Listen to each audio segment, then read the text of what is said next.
범죄 행위에 대한 이야기고요. 되게 쉽고 그냥 무난한 테스트라고 생각하시면 됩니다. 스몰이요. 어? 스몰. 심어. 마지막 테스트. 문제 푸는데 석한 어려운 거 없었지? 뒤에 조금 헷갈리는 거. 빠르게 갑시다. 자, 우리 범죄 행위의 구성 요건부터 시작해서 범죄 행위가 성립하려면 어떤 조건이 있는지부터 설명을 합니다. 형법은 범죄와 형벌에 관한 법 규범이다. 범죄가 성립하려면 어떠한 행위가 일단 먼저 범죄의 구성 요건에 해당하고 이걸 좀 해석해서 미리 적어드릴게요. 어차피 뒤에 텍스트에 나와 있지만 지금 우리 내신 대비하고 있는 거니까. 자, 범죄가 되려면 조건이 좀 있는데 첫 번째 조건이 뭐야? 구성 요건에 해당해야 된대요.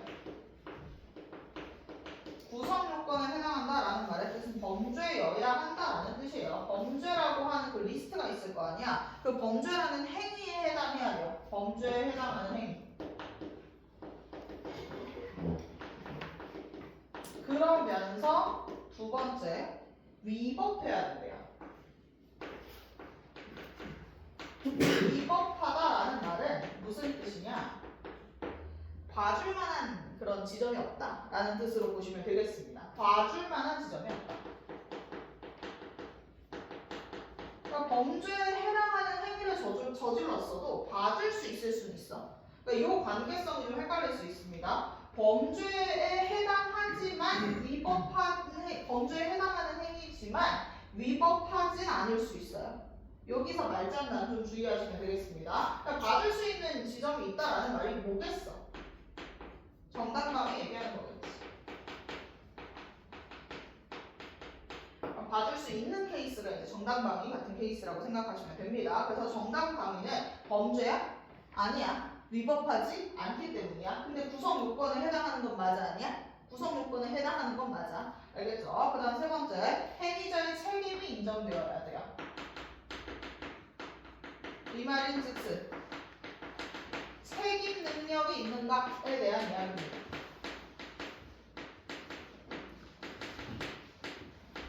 이게 뭔 수술이겠어? 책임 못 짓는 애들 있잖아. 어떤 애들? 어린이들. 그 다음에 약간 뭐 장애가 있거나 심신미약 상태거나. 그러니까 우리가 심신미약했으면 범죄 저질렀을 때 좀 봐주잖아. 그 이유가 뭐야? 얘는 책임질 능력이 없었기 때문이다 라고 보기 때문이야. 그래서 이 세 개를 모두 통과해야 돼. 어린이 애들 같은 경우 얘가 아무리 어린애가 실수로 사람 죽인다고 하더라도 얘는 처벌 안 받아. 왜냐면 얘 의도가 없었다고 보니까 3살짜리 정도만 되면. 근데 뭐 그거보다 나이 많으면 뭐 한 대여섯 살부터는 처벌받는 사례들도 있다고는 하더라고요. 뭐 의도가 있었다고 보여지면. 어쨌든 요런 세 가지 조건. 책임을 질 수 있는 사람이 위법한 경우가 아닌데 범죄를 저지르면 그게 범죄가 된다라고 합니다. 이때 구성 요건이란 법률이 정해놓은 범죄 행위의 유형이고 예를 들어서 타인의 재물을 절취한 거, 뭐 절도 이런 애들이 구성 요건이 되는 겁니다. 구성 요건에 해당하는 행위더라도 정당방위 같이 위법하지 않은 경우가 있을 수 있어요. 불법이지만 불법에 해당하는 행위지만 이제 정당방위이기 때문에 뭘 받지 않는 거야? 범죄라고 취급을 받지 않는 친구들인 거죠. 자, 그래서 위법한 행위인 경우에만 불법이라고 불러요. 여기 밑줄 치자. 위법한 행위인 경우에만 불법이라고 부릅니다. 우리가 불법이다라고 부를 수 있는 행위는 위법해야 돼. 그러니까 이걸 다 통과해야만 불법이 되는 거야. 그리고 불법이라고 평가되더라도 책임이 인정되지 않은 범죄가 안 돼요. 그러니까 우리 이렇게 갑시다. 자, 이거 다시 한번 정리하자. 구성 요건에 해당한다라는 이야기는 일단 범죄 리스트에 있다라는 뜻이고요. 위법한 것까지 통과하면 이게 뭐가 되는 거야? 불법이 되는 거고요. 그러니까 정당방위는 불법이 아니야? 불법이 아닌 거야. 자, 그리고 나서 행위자의 책임이 있으면 자, 불법인데 행위자의 책임이 없어. 그러면 얘는 뭐가 되진 않아? 범죄가 되지는 않아요. 우리가 행위자의 책임까지 있어야만 뭐가 되는 거야? 범죄가 되는 거야.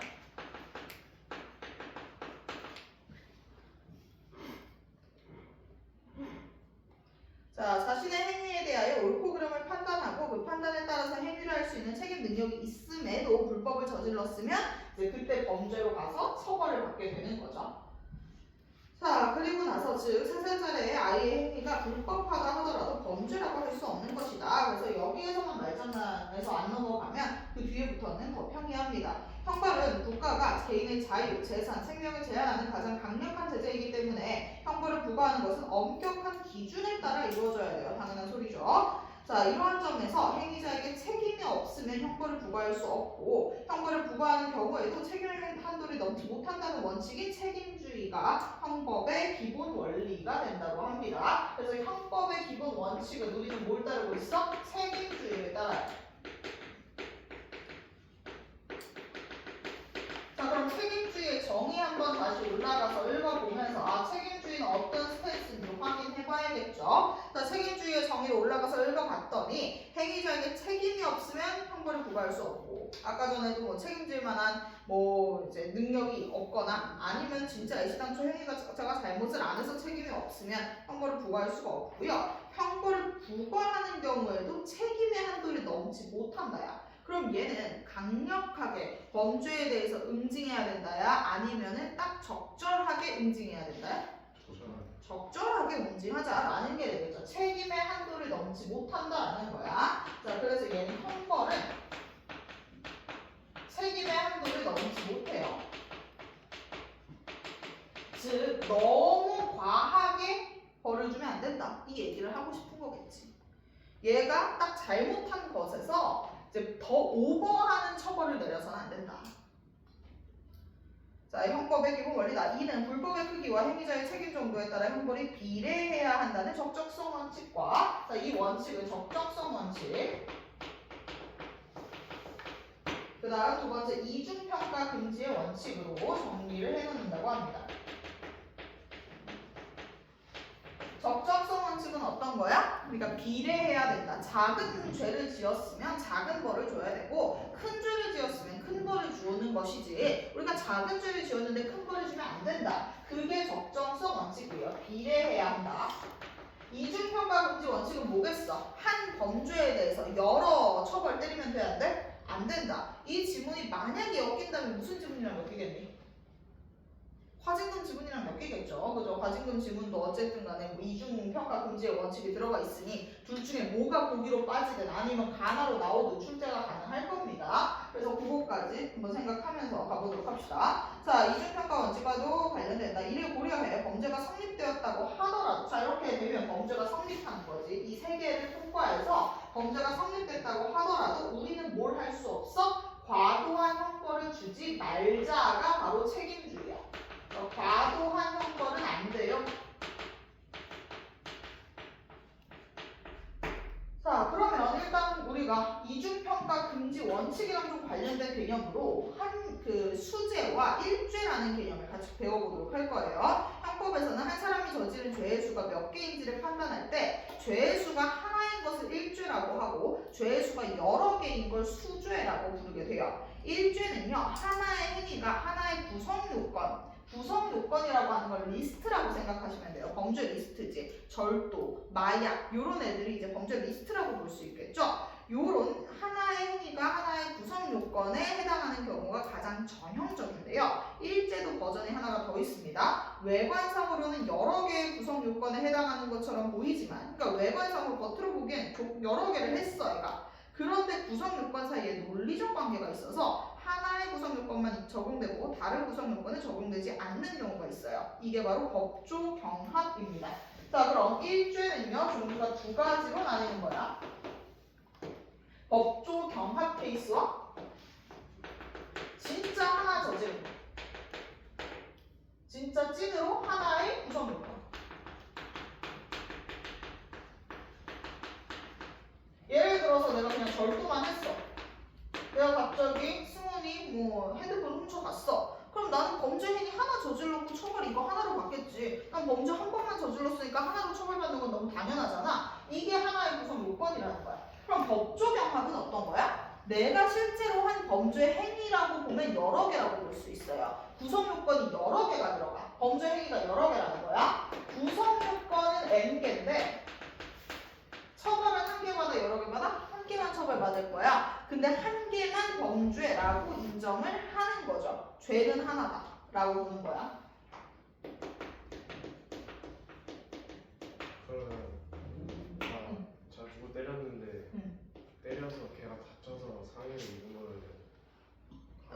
그거는 어차피 너가 때린 거 하나만 했으니까 그건 상해죄 하나지.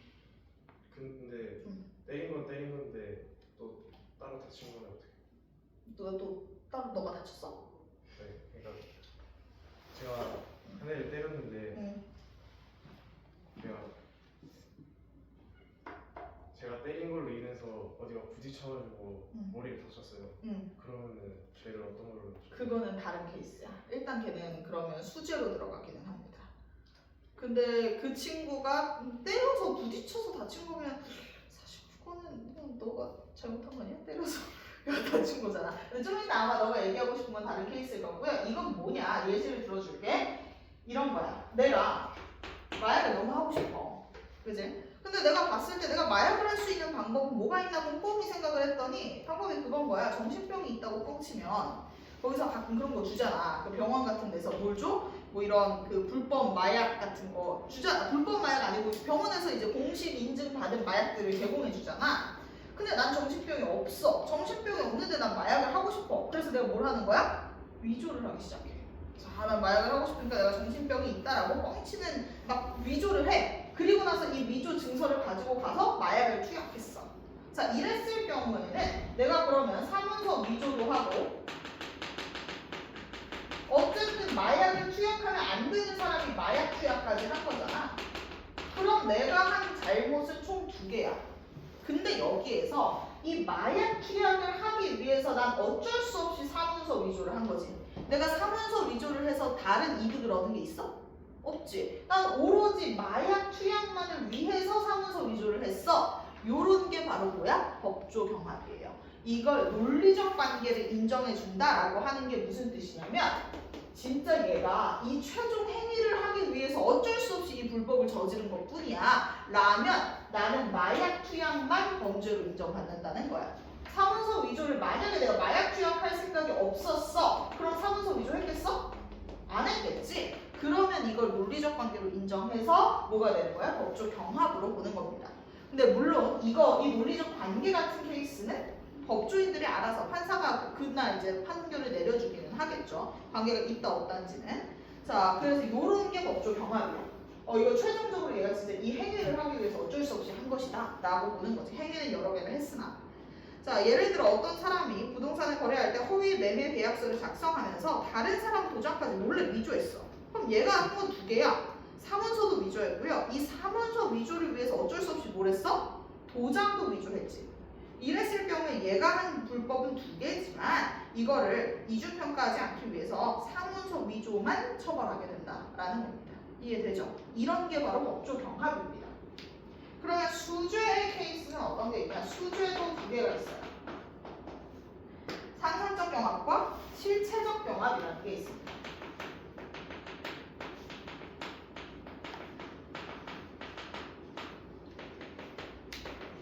자, 상상적 경합이 좀 독특해요.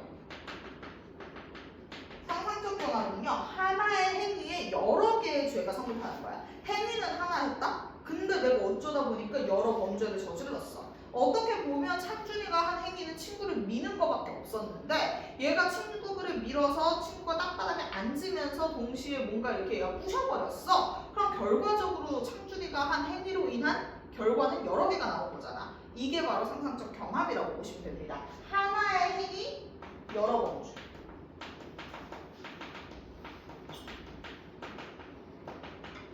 예를 들어 내가 총을 쐈어. 근데 총을 쏴서 내가 근데 총에 힘이 세잖아. 그래서 내가 이제 총을 쏴서 친구를 죽이고 나서 그 총알이 어디까지 가? 유리창에 탁 박혀가지고 남의 집 창문을 깼어. 자, 그러면 나는 어떤 하나의 행위를 했지? 총 쏘기 한 번 했는데 그 결과로 뭐랑 뭐의 잘못이 생겼어? 살인이라는 범죄도 저질렀고요. 기물 파손이라는 범죄도 저질렀죠.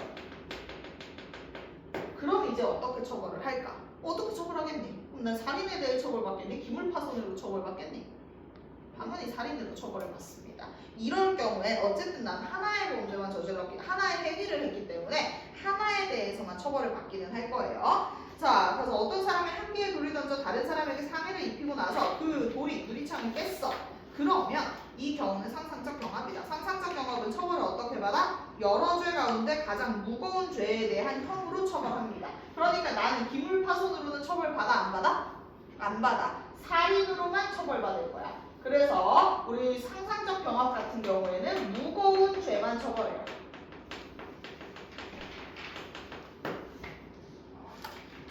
자, 그리고 나서 이때 가장 무거운 죄라고 하는 건 법정형이 가장 큰 거를 지칭합니다. 그 다음 실체적 경합은요, 수죄의 가장 전형적인 경우로 실제로 내가 여러 행위를 한 거라고 생각하시면 됩니다. 실체적 경합 관계에 있는 여러 개의 죄를 경합범이라고 부른다. 경합범에 대한 형을 선고할 때 각각의 죄에 선고될 형을 단순 합산하지 않고 별도의 처벌 원칙을 마련하고 있어요. 자, 실체적 경합은요, 실제로 내가 여러 범죄를 한 거야. 여러 행위를 했고요. 그러니까 당연히 여러 범죄가 되겠지. 뻔한 이야기인데 여기서 좀 이따가 좀 중요한 워딩이 하나 나와가지고 헷갈릴 법한 게 있어서 좀 잘 정리해놓자. 일단 실체적 경합은 근데 어떤 느낌이라고 생각하면 되냐? 내가 살인을 저질러. 근데 살인을 저지르면서 여러 가지 범죄를 일으켰을 수 있잖아. 살인을 저지르면서 뭐 살인도 하고 신체 훼손도 했어. 사체 훼손. 그리고 사체 유기도 했어. 그리고 내가 살인을 저지르면서 절도도 했어. 그리고 나서 뭐 법정 모독도 했어. 뭐 이런 다양한 범죄를 한 번에 저질렀다고 쳐보자. 그치? 내가 살인도 하고 시체훼손도 하고 사체 유기도 하고 절도도 하고 법정 모독도 다 했어. 자, 누구 철수를 죽이는 행동 때문에 이런 걸 다 해버린 거야. 이런 경우가 바로 뭐가 되는 거야? 실체적 경합이야. 자, 근데 이거에 대한 그런 범죄를 처벌할 때는 이 중에 하나만 처벌받아? 아니야. 다 처벌받기는 하는데 예를 들어 살인이 15년이야. 사체 훼손이 뭐 3년이야. 사체 유기가 3년, 절도 3년, 법정 모독 3년이라고 쳐보자. 그러면 난 총 얼마를 받는 거야? 27년을 받아? 그게 아니라는 거야. 그지? 27년이 아니라 그거 좀 바뀌어봤습니다. 그냥 플러스 알파 정도로만 받아요. 만약에 이렇다면 단순 합산이 아니야. 그러니까 실제적 경합일 때는요, 단순 합산이 아니라 역시나 얘도 가장 무거운 죄에 플러스 알파라고 생각하시면 돼요. 무거운 죄에다가 플러스 알파로 조금씩 더해요. 그러니까 우리가 27년까지 받지는 않고 그거보다 조금 덜 받는다라는 거라고 생각하시면 돼요. 이게 바로 별도의 처벌 원칙입니다. 자, 단순 합산하면 범죄 예방 효과가 중복된다라고 하니까 그러니까 너무 따블이 돼버린다. 그렇기 때문에 이는 행위자의 책임 한도를 넘어. 그러니까 너무 과하다라고 보는 거야. 나는 어쨌든 얘가 이제 살인 저지로 사체훼손, 사체유기, 절도, 법정 모독을 해도 어쨌든 얘는 이걸 다 더해버리면 너무 과혹한 벌이 될 수 있다라고 보면서 우리가 책임 한도를 넘어설 수 있기 때문에 별도의 처벌 원칙들 중 가중주의를 적용을 합니다. 이게 바로 가중주의라는 건데요. 가중주의가 바로 별도의 처벌 원칙이야.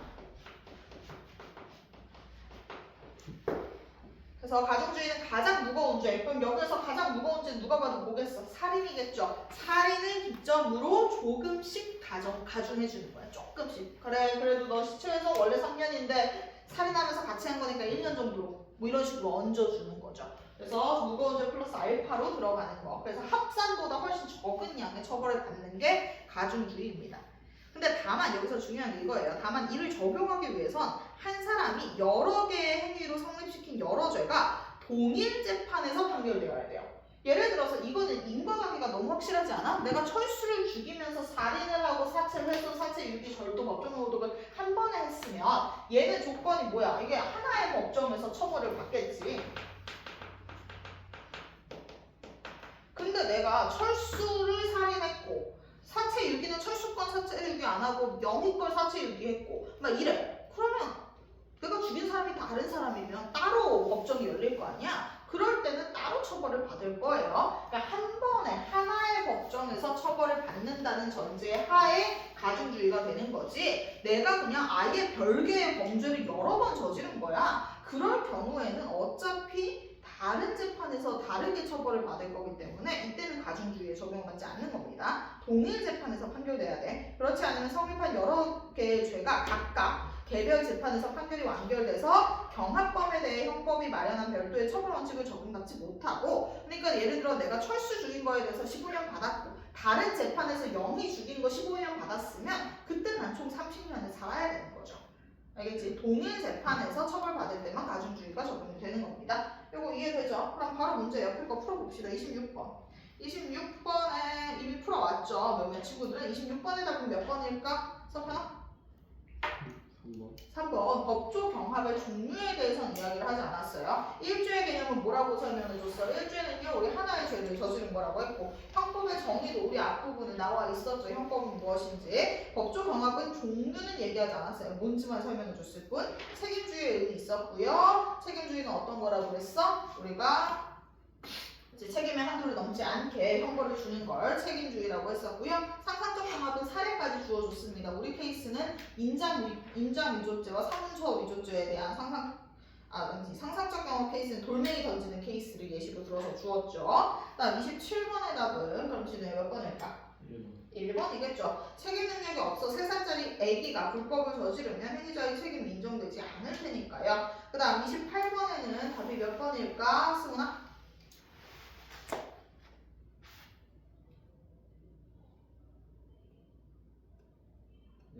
1번 그쵸? 우리 각각의 죄에 선고될 형을 단순 합산한 게 아니라 큰 거에다가 플러스 알파로 가중주의로 들어간다고 이야기했습니다. 자, 29번의 답은 어떻게 될까, 라연아?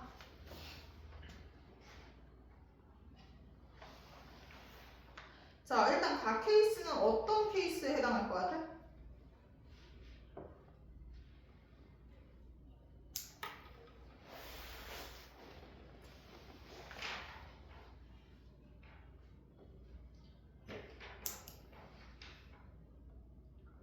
신용카드 부정 사용죄도 했고, 그러면서 얘가 카드 매출 장표에 허위로 서명했다가 뭔 뜻이냐면 얘들아, 그 사인을 본인이 안 하고 타인이 해줬다 이런 뜻입니다. 너희들 아마 좀 비싼 거 어디서 뭐 먹거나 이러면 사인해주세요 이런 거 하잖아. 그때 그 사인에 자기 이름을 안 적었다라는 뜻이야. 당연히 지 카드가 아니니까.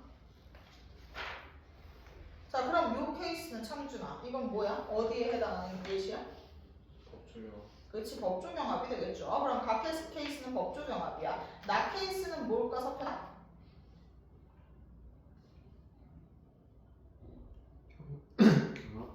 자, 어떤 상상적 경합에 해당하겠죠. 그치?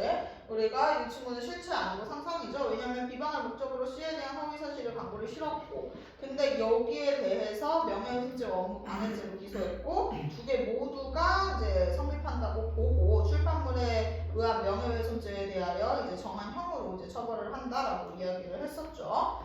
자, 그러면 답은 몇 번이니? 선배나? 5번이죠. 자, 5번인 이유는 뭐야? 나에서 법원은 B씨가 출판물에 의한 명예훼손죄와 업무방해죄에 성립하는 두 개의 행위를 했다고 보았지만이 아니라 얘는 행위를 뭐밖에 안 했어. 하나의 행위밖에 안 했잖아. 근데 결과가 이제 두 개가 나왔을 뿐이야. 그치? 명예훼손과 업무방해 이렇게 두 개가 나왔을 뿐이죠. 그러니까 불법을 이중평가하지 않기 위해 뭐 하나의 죄로만 이제 처벌한 것이겠뿐이라고 볼 수 있겠습니다. 넘어가서 30번이 이제 A가 잘못 들어가 있어서 좀 틀리지 않았을까 싶은데요. A가 뭐였냐면 형법이라고 부른다가 불법이라고 부른다예요. 불법이라고 부른다에 그 부른다라면 30번의 답은 몇 번이 될까? 지금요? 1번 그렇죠? 넘어갑시다.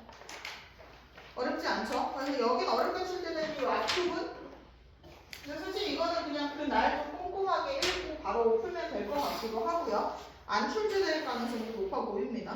좀 쉬워서 넘어갑시다. 기술 진보 질문 갈게요.